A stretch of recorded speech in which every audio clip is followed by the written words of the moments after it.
In 1767, Dr. Joseph Priestley created the first drinkable, man-made carbonated beverage. It was this creation that would change the world forever. Other advances in carbonation and the dawn of modern candy would create an environment perfect for a business strategy known as the pharmacy. If the general store was a concept where you could acquire all kinds of essentials, the idea of the pharmacy was implemented on an establishment where you could acquire all sorts of non-essentials and luxuries, like ice cream, candies, or the newly emerging drink, soda. January 9th, 1892, one pharmacist named John Stith Pemberton decided to take part in this new trend and created a formula for a new soda syrup while milling around his backyard. The main ingredients were coca extract and cola nuts and berries. By combining the power of caffeine and coca, he produced a jug of his syrup, which his main client, Jacobson Pharmacy, called excellent. The amazing Coca-Cola was being sold at an astonishing rate of 9 bottles per day. Pemberton could not stand these record numbers and began expanding his operations.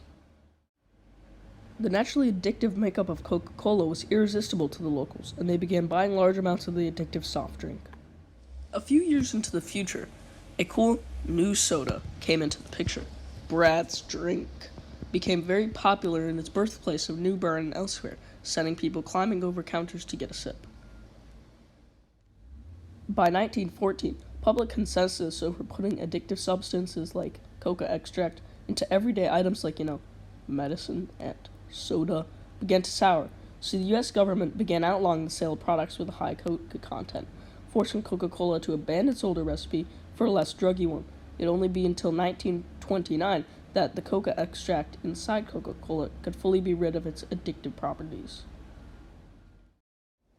During World War II, Coca-Cola secured a deal with the government to supply the military with Coke in return for exemption from ration supplies. This cemented Coca-Cola within those Americans that survived the war and created a large consumer base for Coca-Cola. In 1975, the Pepsi Challenge, as it was dubbed, was issued in a Pepsi marketing campaign, showing a series of commercials, including a blind taste test, with a majority of participants approved of Pepsi over Coke due to its sweeter taste. Remember the keyword, sweet. The two corporations battled on the television and in the marketplace for over a decade. Marketing campaign after marketing campaign rolled by. In 1985, Coca-Cola executives tried their nuclear option, the complete overhaul and reformulation of the standard Coca-Cola recipe. The Coca-Cola execs seemed to have retained the fact that Pepsi was sweeter, and sold the idea that the new Coke would be sweeter than anything ever before. If this was a success, it would be a pivotal moment in winning the Cola Wars end. But you know what happened. New Coke was an absolute flop. The drink was so sugary that people sometimes vomited after drinking it. The crowds, and in turn the markets, were dissatisfied.